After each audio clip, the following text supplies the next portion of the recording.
বন্ধুরা, আমি প্রথমে বলছি, এই বরবটির বীজ এই সেদ্ধ করলাম। এটা দিয়ে আমি ঘুগনি তৈরি করব। কত সহজে ঝপ করে জলখাবারের জন্য এটা তৈরি করা যায় আমি তোমাদের একটু দেখাবো। এটা আমি সেদ্ধ করে নিয়েছি, এই যে বুঝতেই পারছো ধোঁয়া উঠছে। এটা সেদ্ধ হয়ে গেছে ভালো মতন। আর এর মধ্যে আমি সমস্ত মশলা টশলা সব কিছু দিয়ে, নুন মিষ্টি সব মশলা আমি সব কিছু দিয়ে এটা আমি সেদ্ধ করে রেখেছি। ধরো তাড়াতাড়ি সময় এটা ঝপ করে তৈরি করা যায়। এটা পেঁয়াজ রসুন কেটে রেখেছি, আর এটা টমেটো কেটে রেখেছি, আর এর সঙ্গে আমি আদাটাও আমি ঘষে এতে সেদ্ধ করে নিয়েছি।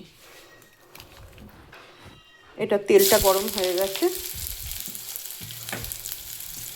পেঁয়াজ রসুনটা এর সঙ্গে একটু ভাজা ভাজা করে নেবো।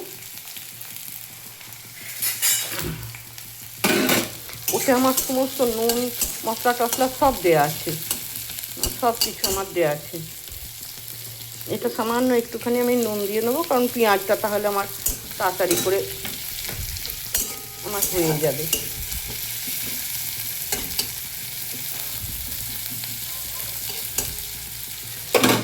সব কিছু এতে সেদ্ধ করেছি, সমস্ত কিছু আমি ওটা দিয়ে সেদ্ধ করেছি।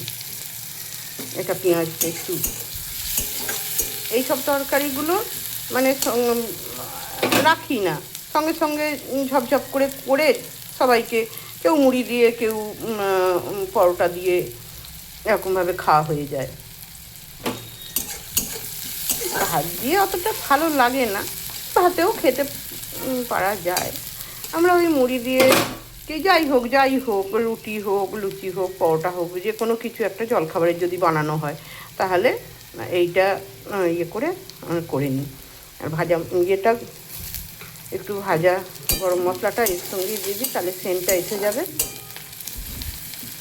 আমার এটা প্রায় হয়ে এসেছে, পেঁয়াজটা আমার প্রায় হয়ে এসেছে।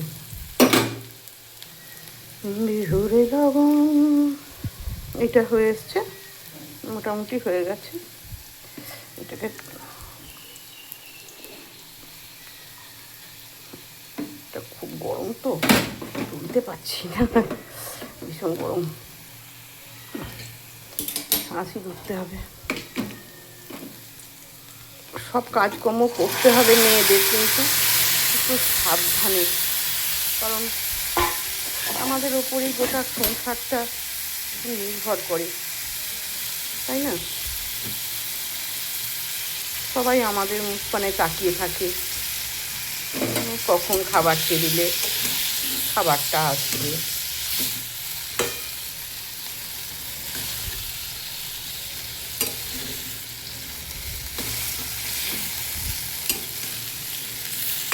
এই জন্যে মায়েদের সবসময় একটু সাবধানে কাজ করা ভালো, আমি যা মনে করি।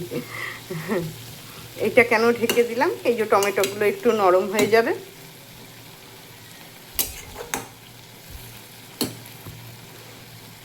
এই রান্নাটা খেতে খুব ভালো হয়। সকালবেলা জলখাবারের জন্য আমি প্রায়ই করি এই রান্নাটা।